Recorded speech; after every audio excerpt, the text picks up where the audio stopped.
Good morning, everybody. Thanks for coming in. This is our last parent coffee, and some of you, I think, have come to every single one over the last 2 years, so great thing. But, you know, there are 5 weeks or something like that left of school, and the boys have started to count down the days. But there's a lot that's going to happen in those 5 weeks. We keep the 8th graders extremely busy, and they've got some really nice things coming up over these 5 weeks. Some big projects in social studies, English, and science. I was just talking to both of the 8th grade teams yesterday about the social studies projects they're doing, science projects they'll be doing. They're very busy. They're all over the place doing these things. A lot of research.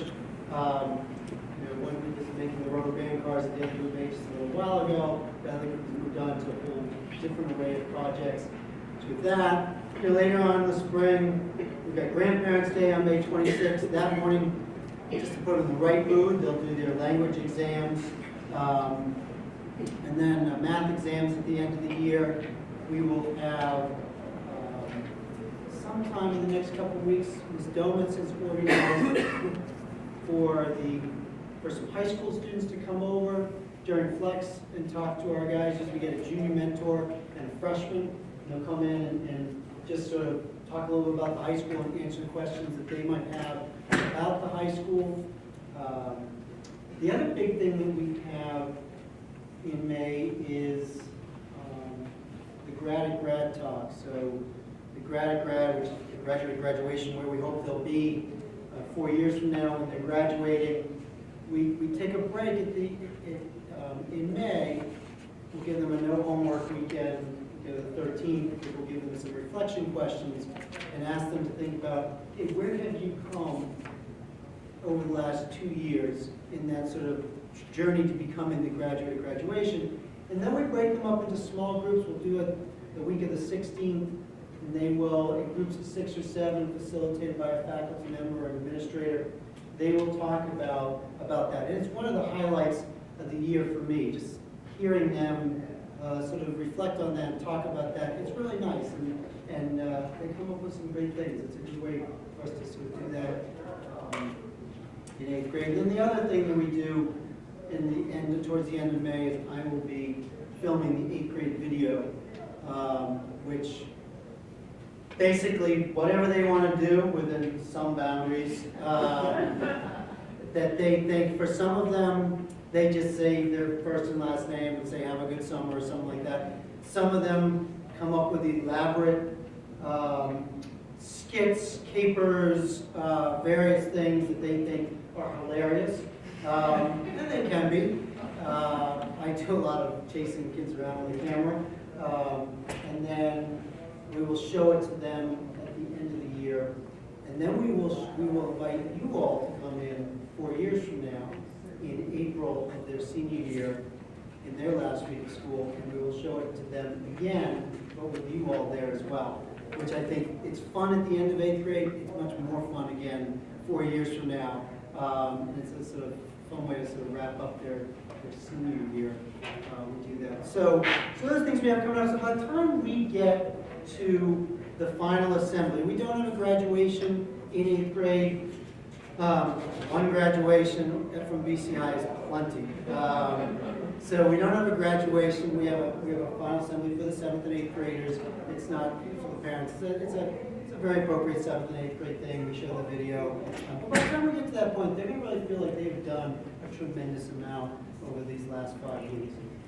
So that's what we have going on in Arupe. I also want to give you an opportunity to find out a little bit more about the high school experience. And Charlie Drain, who's the vice principal for academics, came in back at the end of February and talked about the academic program. So today, Mike Brennan is here. Mike is our vice principal for student affairs. Mike will talk about the extracurricular opportunities. Well, to think there are 5 weeks left, I know there's 27 days plus exams. How many first-time high school parents next year? So welcome. We'll have plenty of support, I promise you that. High school is organized a little bit differently than Arupe, where Bob functions as the sole administrator, judge, jury, executioner at times, right? Academics, scheduling, all of that. In the high school, Charlie Drain is the academic vice principal, so everything academic goes to him. I hate to define us as what we're not, but everything non-academic would be student affairs, discipline, transportation, all that kind of stuff. And then Mike McGonigal, the Ignatian Mission Identity, would be the umbrella that unites all of us. So we want to think about it in that way, a little bit different than a roommate. But I want to talk about what student affairs is. And in the fall, we will have an orientation where you'll get the attendance phone numbers and how to dismiss your son and all the functional stuff. That's happening out of student affairs. As does discipline, we talked about all that later. But in terms of student life, if you want to think about the programming that is in student affairs, athletics is probably the biggest one in the sense of profile. And most, how many people have a son who plays a sport now? Okay. We have about 400 high school students in every season playing a sport. Now I know they get lots of attention, mostly because the culture of America focuses on sports, and the Boston Globe has a section, and when they need filling, they'll come over here and take a picture right at the BC High game. But if you think about 1,500 students or 1,600 students at BC High, 1,200 or so in the high school, 400 at any one time are playing sports. Though people will say we're an athletic institution, we have our success, at no point are more than 25% of our students playing an interscholastic sport. Now, we don't tell the world that that's all we do, but the world comes in and sees that's what we do because it's very public. And it also, in a lot of ways, is a continuation of what they've done before they get to high school. They played soccer their whole life, they try out for soccer, the questions at the cocktail parties are, did you make the soccer team, and then you start talking about soccer. Very rarely does the conversation start with, how's English going? What's he reading in English? Which is what we really care about, right? So there's that kind of bias that we have in our culture. What I will tell you is we have freshman teams for all the sports. The dynamic will be different, and I don't want to be negative here. I just want to give you a sense of the reality of the transition, that we got half the classes coming in. So the guy who made the team one year may have some new competition the next year. And I think that's healthy. We're entering that next concentric circle of their life and their experience. It's good. They're ready for it to get a little bit bigger. They probably want it to get a little bit bigger. Bob can probably feel the sense that the 8th graders feel everybody's getting small for them. They want that next big size. But what I would say about athletics, every season is a non-cut sport. And every student on some level comes into his athletic career with a script. Sometimes it's an inherited script from our parents. You're the goalie, you're going to be the goalie, you're the best goalie, and we're going to try to find the best place for you to be the goalie, regardless of level of competition.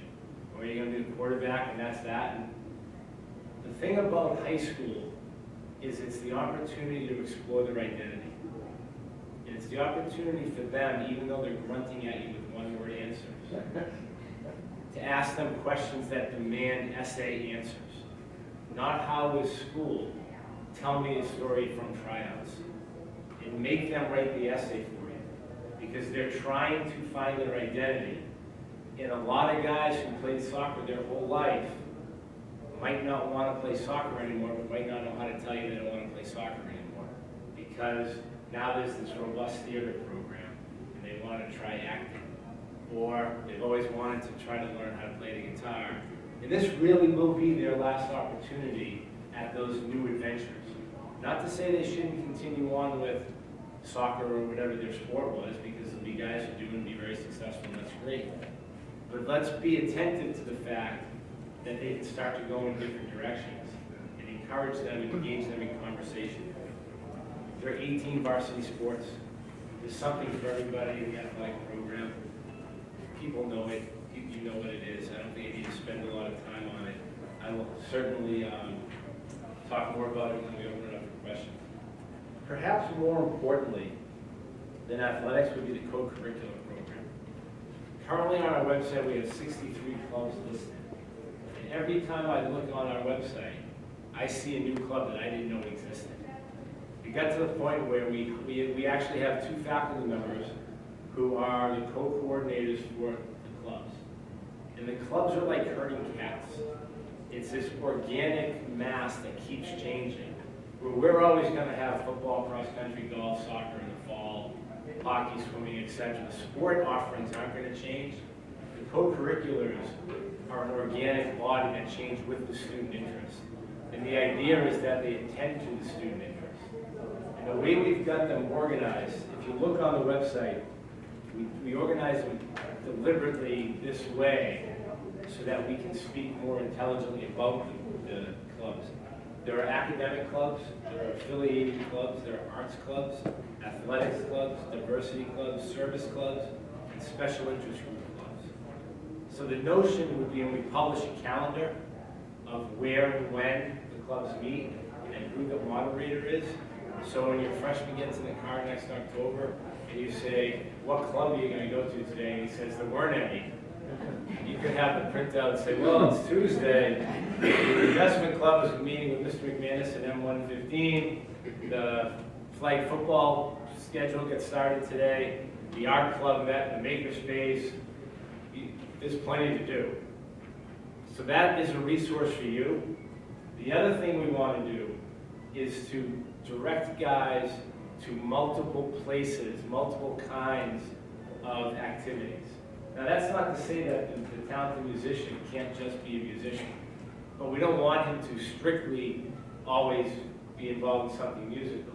We want to get him out on the St. Louis project and a service project. We want to see if he'll try the 3-on-3 basketball tournament. We want to get him a variety of opportunities. So you may sit down with your son and look at the different categories and see if he picks one from a couple of different categories. You can kind of set up a schedule. Monday you can do this, Tuesday you can do this, Wednesday you can do this.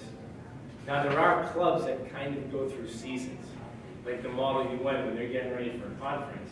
It's going to be intense Model UN for a short period of time, probably a trip associated with it, and a lot of work, but then it'll end. Like the spring musicals going on right now, those kids that's their full varsity season right now, and they're going to be doing that until the end. They've been doing it for 6 or 8 weeks. And if there's not something there, and this is why I say it's like herding cats, and I click on the website and there's always something new. New clubs are popping up all the time. I think we've had 20 new proposals this year for clubs from kids. And our challenge is to decide, should that be a club, or should we just encourage them to go do that on their own? Like, a couple years ago, the guys wanted a sneaker club. They want to sit in the cafeteria and talk about sneakers.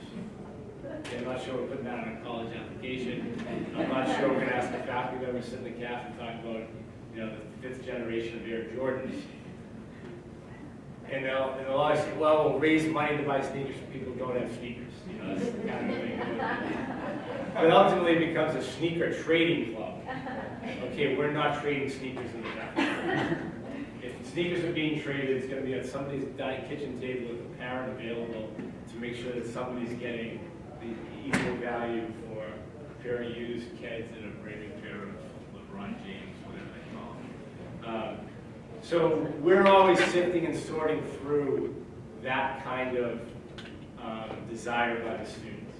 The couple of things that we do, at the end of September, and we intentionally wait until the end of September, because the last Wednesday of September, we have a co-curricular fair, where there'll be all tables in the commons. It almost looks like an open house. And student representatives and adult representatives from the clubs will be at tables getting the young guys to sign up. We also do it a week after the winter cuts in December. Because what happens to a lot of guys, and be attentive to this for the parents of athletes, I'm a basketball player. I'm going to spend all fall getting ready for basketball, whatever that means, right? And then they go out and they don't make the basketball team. And now we've got a kid we got to pick up. So now we try to get him into a club or an activity. Now, you can go right to the wrestling team, you can go right to the track team. If he lets go of his script, and being an athlete and competitive and healthy is what he wants to be, we have an outlet for that. But you also have clubs that we can direct him to. And so we do it twice a year. Now the reason we wait in September is we have, the advisory is a little bit different than it is in a Route A. What we call it in the high school is a Montserrat Mentor Program. And for freshman year, it's always being revised, but as it currently stands now, freshmen are put in groups of 10 to 12. There are 4 senior mentors in that group and a faculty member. And they meet once a week for 30 minutes. And what we do is we spend basically September helping them transition to the high school, how to find their locker, how to find their classes. Seniors give them tips. We put their lockers together, and we put the 4 senior mentors' lockers with the freshman lockers. So they always have a go-to older student to talk to. But we spend time in that Montserrat group preparing the guys, A, to get a rhythm for their academics the first month of school, but then prepare them for that co-curricular activity so that they know what exists and that they can go sign up for it and get involved. So it's going to feel like it's off to a slow start in September. It's intentional so that they get their rhythm down in the high school, and then we get them involved. It'll be different for the athletes because the kids who make teams will be before school actually starts, or right at the beginning of school. So we're deliberately and intentionally trying to put them into clubs. We actually give them this little passport. They have to walk around and check off things that they sign up for. Then they have to go back to their Montserrat group and report what they're going to go to. And what we're trying to do, we're still working at it, is find that guy who didn't sign up for anything. And we have the adult, we have 4 seniors, and we have his guidance counselor that can help direct him towards something. And we don't want them to wait. The spring athletes, I'm a lacrosse player. We're going to wait. Oh, I didn't make the lacrosse team. Freshman year is not what I wanted to be. In my admissions days, the line I always used was, high school doesn't start until you sign up for your first co-curriculum. It doesn't start until you sign up for the thing you're most passionate about. Because algebra is algebra, US history is US history. Those aren't the conversations they're having when they come back to their 5th year reunion. They're not saying, do you remember that October 10th algebra test that we had? It was rainy out. Remember how funny and cool that was? No, it's the bus trip to the ski weekend. It's the flight to Washington, D.C. for the Model UN conference. It's the football trip to New Jersey where they got killed by 40 points, but they stopped at a Burger King and they ran out of cheeseburger. You know, it's those kinds of events and those kinds of activities that will connect them to the school and will help develop their friendships in a way that the school books don't get in the way. And I don't mean that in a negative way. They're going to be busy. They're going to have trouble finding time to be social because they don't have transportation yet. They're trying to find their way. So if they go somewhere where they share passions with students, that's when it will happen. And it'll be after school.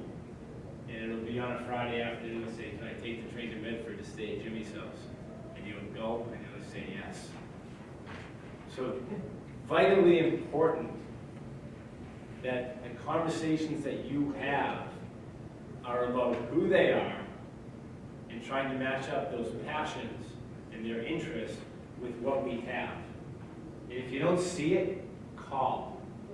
And we'll do our very best to put one together. It happens all the time. It happens all the time. Now there are clubs that will be totally consuming. Robotics will dominate your January, February, and March. And you won't want him to do anything else after he does robotics. But as long as they have something, they will feel a part of the community. And this is the way they do it. Also, the campus ministry component, which Mike will talk about, has the same kind of effect of deepening and broadening relationships. The campus ministry stuff will take the robotics kid and the basketball player who haven't had a lot of conversations together and have them have a conversation. Any questions for Mike? Yeah, any questions? So all the clubs are meet after school? Yeah. So they're not integrated during the day? No. So the schedule is different than a Route A where there's not a flex time where they can do it in the middle of the day. It would be after school. So you can start to expect the fully engaged student to get home after 6 o'clock. So Take that say lane train. you have an athlete, they have an athlete, and they want to play their sport because they like it, Yeah. but they want to go to robotics.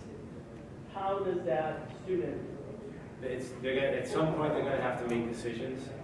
And the way robotics is, a fall athlete could go to robotics. It could be anything, generally just. Yeah. An athlete is probably only gonna be able to do his sport during that season. It doesn't mean he can't do other things outside of the season. In fact, what we do with some clubs is kind of do them for half a year and then repeat them for the second half of the year.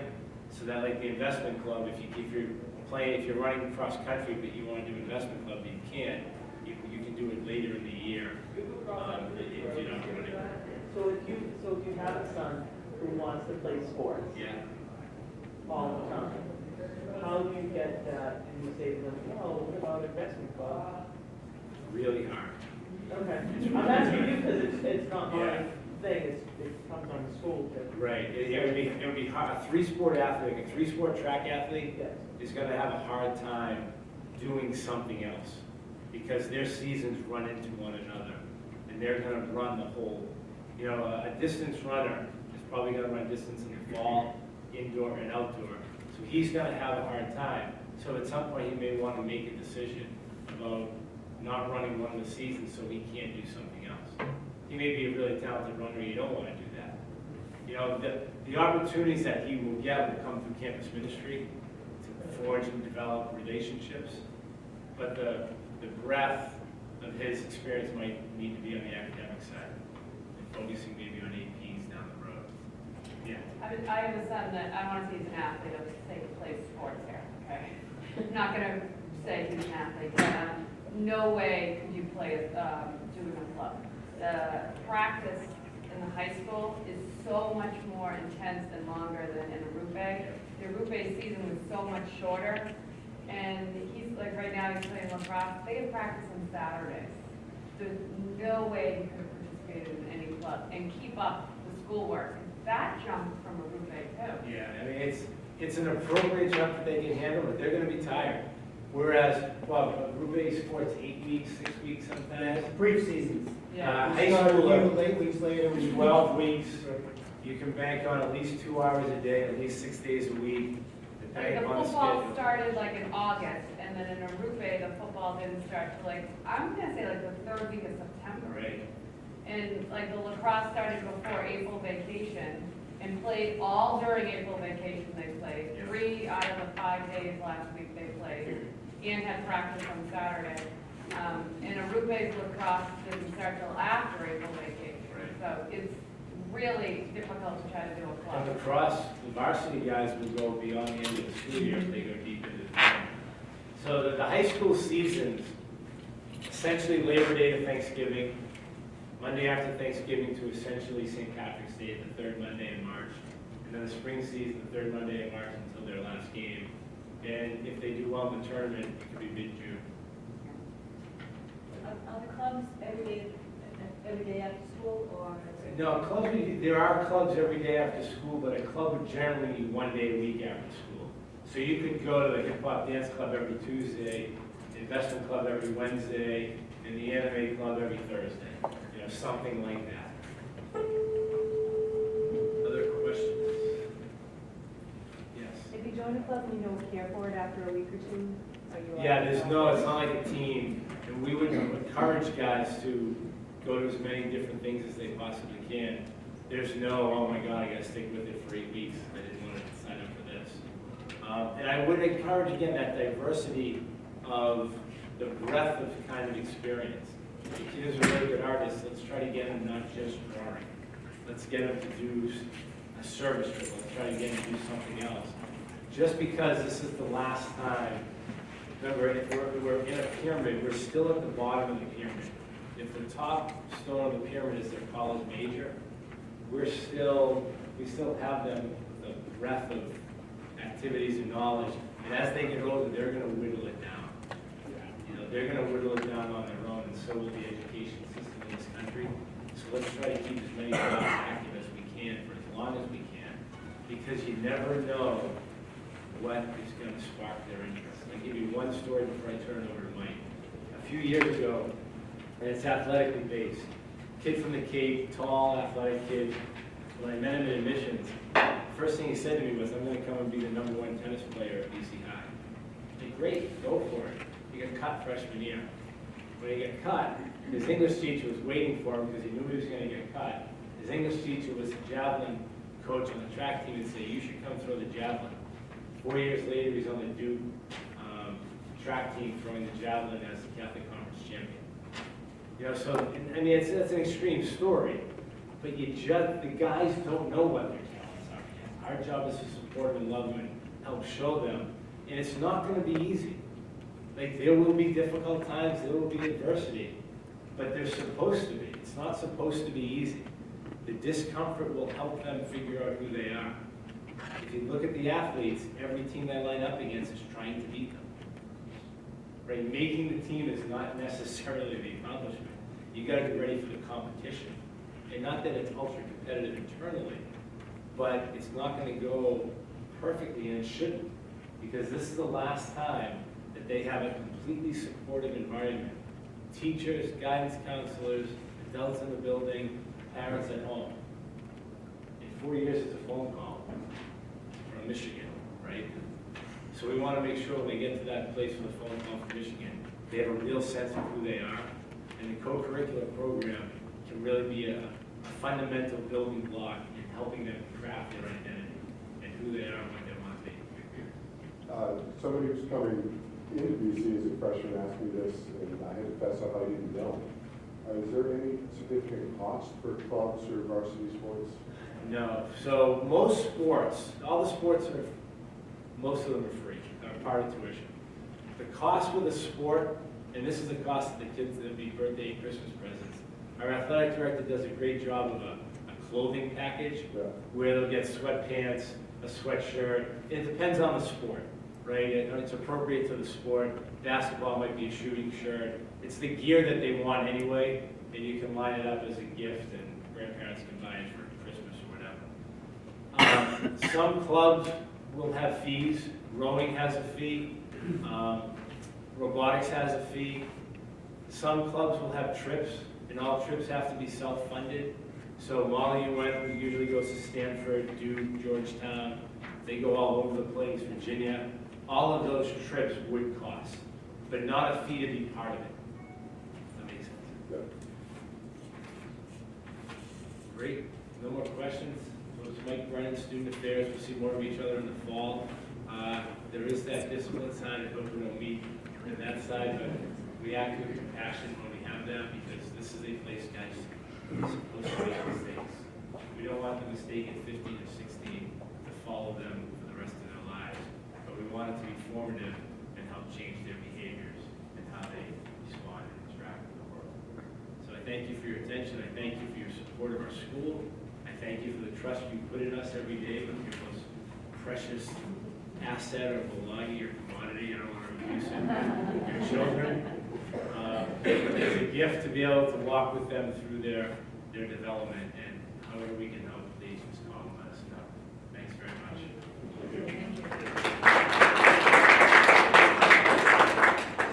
The other piece to our extracurricular activities comes from service, campus ministry, international programs. So Mike McGonigal, who is our vice principal for the Nation Michigan Identity, is going to talk about that.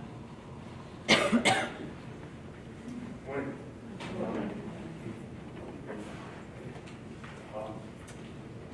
So my job, Mission Identity, includes campus ministry, also service, and to a lesser degree, international programs. So I'll try to just address quickly those areas. A few years ago, the campus ministry team, and they have their own team as a director, John Warren, who does a great job. They felt that they needed to concentrate more on Good morning. This is Mr. Wade with the Morning Prayer. I would ask that all students sit up, fold their hands, close their eyes, and be still. Please continue to be still after the prayer. This is a prayer called, May We Choose Love. In the name of the Father, and the Son, and the Holy Spirit. My prayers are simple. May we choose love, Lord our God. May we choose love when faced with retaliation. Love when tempted by deception. Love when addressing poverty. Love when speaking to our neighbors. Love when lured by bad choices. And love when electing leaders. In all the things we do, in all the words we say, and in all the places we go, may we always choose you. May we always choose love. Amen.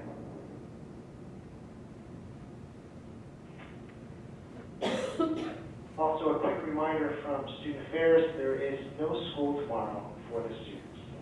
Have a great day, BCI. As if they needed that. I think maybe more for the parents. That's Win-Win. He's one of our campus ministers, and that's how we start school every day. You probably know that already. Another area, though, I'm sorry that I left out initially, was diversity.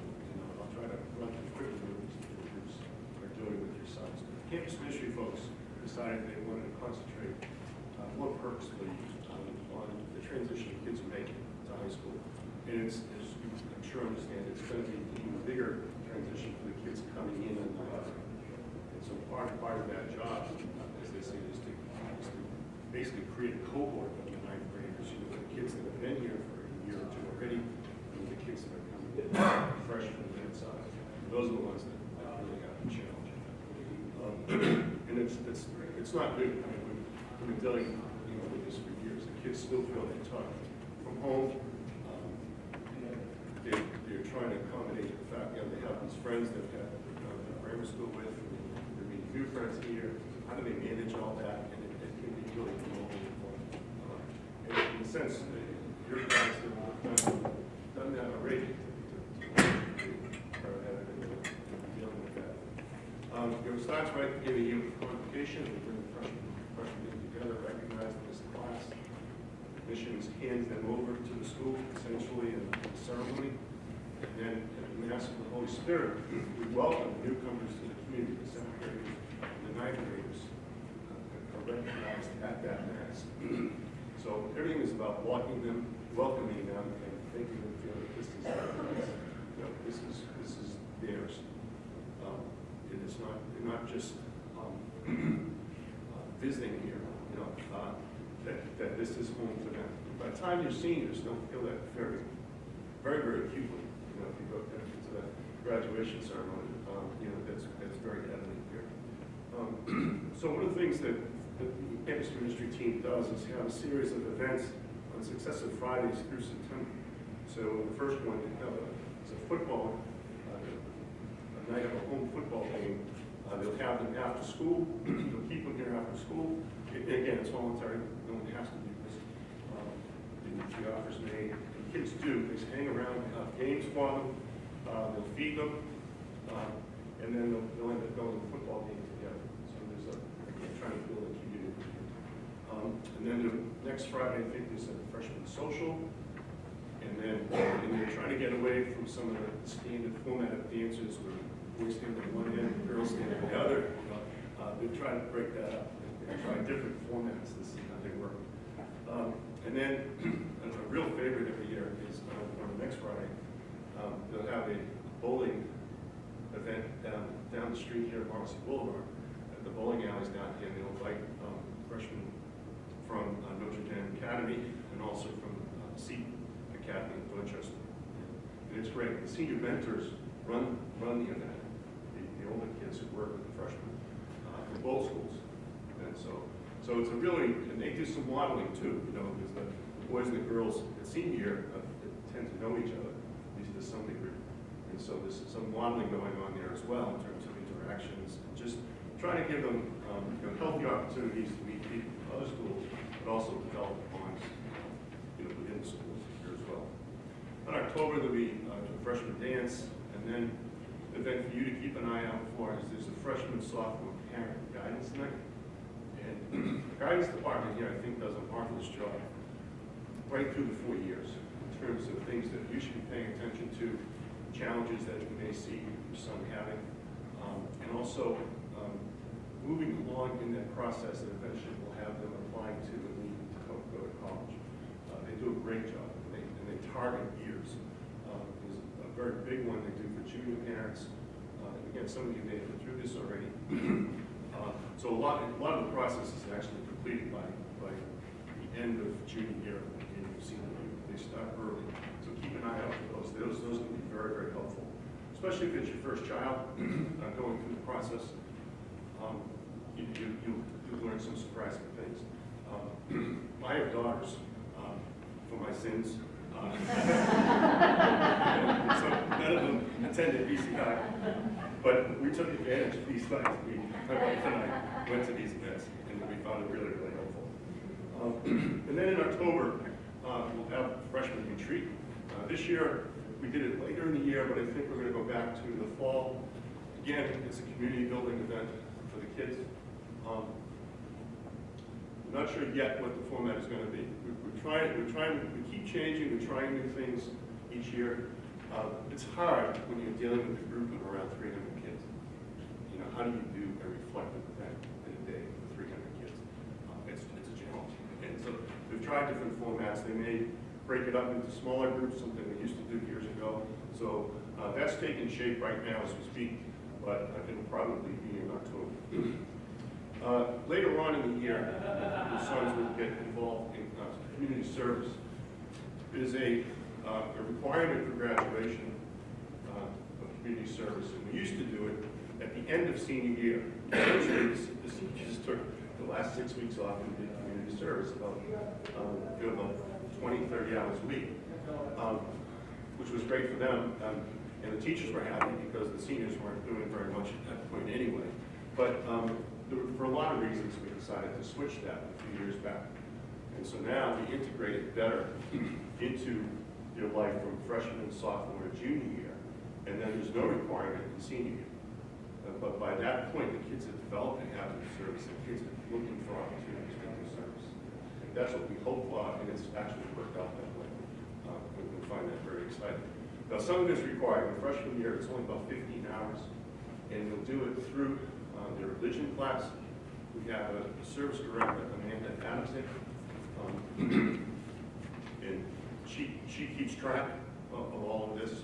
And again, freshman year, it's a light requirement, and it's mostly done around the family and the home. And then sophomore year, we ask them to broaden that a little bit into the community. And then the big commitment is in junior year. We'll do 60 hours in junior year, some of which can be satisfied with an immersion trip, but a lot of our kids still do it locally. That's all to come, but just to give you a heads up on that. So that'll be taking place. Also, in the religion classes, they do a first quarter unit on St. Ignatius and the Jesuits. And I think, again, that kind of anchors them in the school, the ethos of the school, in a way a little more intensely than what they've experienced previously. And we do some things like teaching masses as we do in a Rubec, so there'll be more of that, because again, incoming ninth graders have not been exposed to that. And then I'll visit all the freshman classes, talk a little bit about the history of the Jesuits and also the history of BC High. And so they're really getting, enculturated in a more intense way than they were in a Rubec. Not that didn't happen in a Rubec. Excuse me. We have a lot of diversity groups in the school. Actually came from an adult meeting for diversity. There's a diversity cabinet that meets regularly, that anyone is invited to. Nelson Miranda is a director of equity and inclusion, and he handles all of those and coordinates all of the diversity events. There's also Black and Latino Student Union that meets regularly. And we also have a number of affinity groups, so groups that bond together through some shared ethnic backgrounds. So we have Italian Culture Club, we have the Celtic Culture Club, we have Cape Verdean Student Association, and a number of others as well. So, and those will do events during the course of the year. Anyone's welcome to join.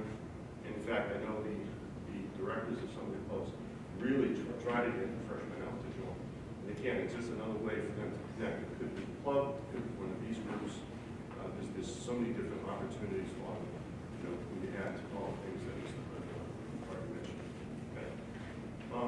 We'll stop here, take a break, and take any questions.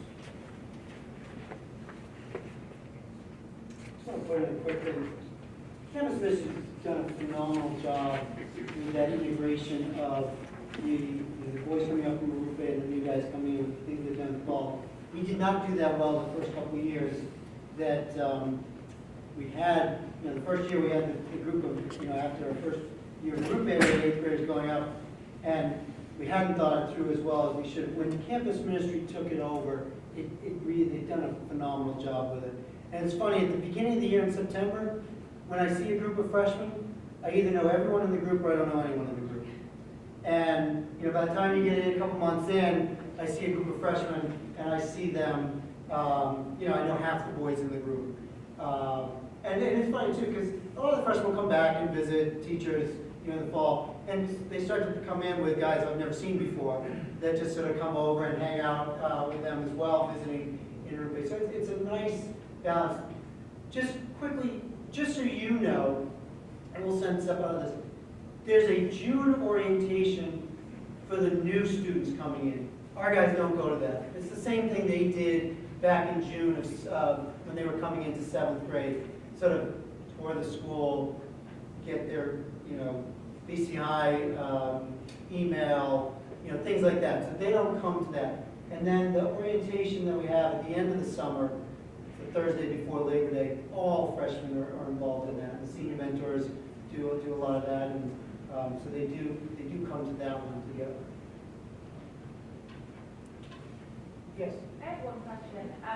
For the freshman service requirement, my freshman 2 years ago had the good fortune of the snowstorms, so he shoveled driveways with every other BC high student in our town. But that was sort of a rush. We had to get the requirement done, and that happened.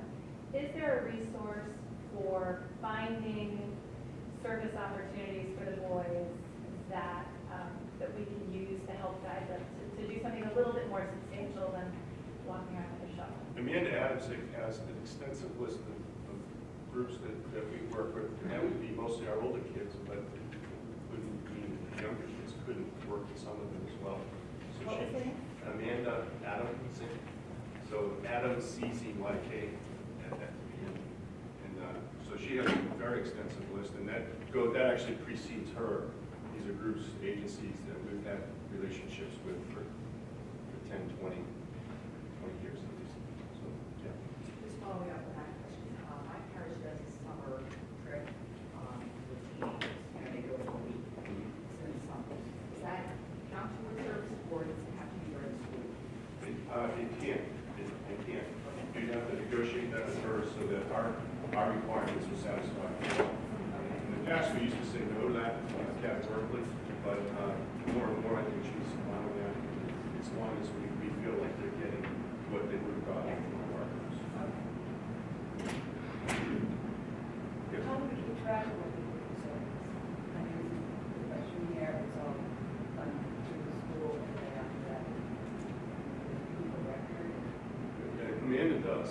In fact, you'd hear from her if your son were staying in touch with her, keeping her up to date on his progress. So he can do things in the community, Yeah, and also there's a reflection component that gets written up, and that goes to the division teacher. That's how the division department gets involved as well.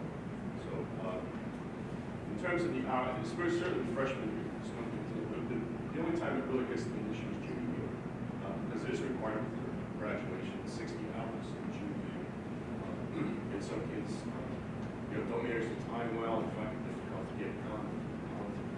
I think this year, we're pretty much there as far as our seniors. Occasionally, do it with the senior year. Hasn't finished anything. The freshman year is purposely. We're trying not to repeat the purpose. Can they do the service hours in advance for the 60 hours? So if during they volunteer, during the summer and they have hours, can they stay for junior? Can they save 4 junior years? Is that what you're asking? Yeah, like if they continue throughout the first 3 years, freshman, sophomore, and junior, they continue to service food pantry, if they do the hours accumulate. Not from freshman or sophomore year, but we want the 60 hours in junior year, because we expect 20 hours in sophomore year, 15. So we're looking for a cumulative number of like 95 hours altogether. Used to be 150 when we did it with the seniors. The other thing about the service requirement, and when we changed a couple of other things too. A lot of kids used to do it at their local grammar school or someplace in their town. What we're trying to do more purposefully is to stretch the kids, have them experience situations where they learn people who are different from them. So we ask them to work with marginalized populations. So the school, when they have an approved list of agencies, that would be a stipulation. That's for the junior year. That's the junior year, yeah. Freshman year, we're looking way down the road. Freshman year, it's really around the family, or certainly the neighborhood. Yeah. This is more to the parents. I'm Tawny Moreau, we know a lot of one another. In August, I'm planning for about a week, because I did this last summer, to organize a local mission experience. And it will be in Hingham and surrounding areas, and it's helping kids at the homeless shelter, nursing home, delivering meals and so forth. So if you wanted to reach out to me, I plan to do that sometime in August. And would those hours spent there then count towards this? You'd have to run it. Amanda. You have to run it by Amanda. We're gonna wrap it up now. Mike and I'll be here. Tracy, if you have questions. But thank you very much for coming in, and thanks for coming in over the last 2 years. That's been an amazing experience.